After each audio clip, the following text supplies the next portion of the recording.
ती तोडताना असा भाव मनामध्ये धरायचा आहे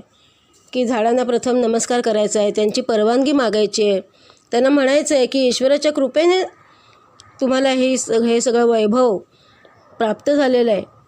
आणि ही फुलं उमलून काही काळाने पुन्हा कोमेजून जातील, त्यांचं आयुष्य असंच वाया जाईल. त्यापेक्षा ते सार्थकी लावण्यासाठी प्रत्यक्ष भगवंताचा सहवास त्यांना लाभावा म्हणून तू ही फुलं मला दे असं त्या झाडांना सांगावं आणि मग हळूच त्यांना इजा होणार नाही अशा पद्धतीने हळुवारपणे ही झाडांपासून फुलं तोडावीत, पत्री तोडावी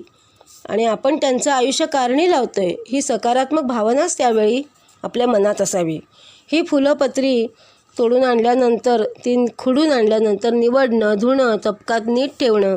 माळा हार गुंफणं जर फुलं जास्त असली तर, चंदन उगाळणं, अक्षता, पंचामृत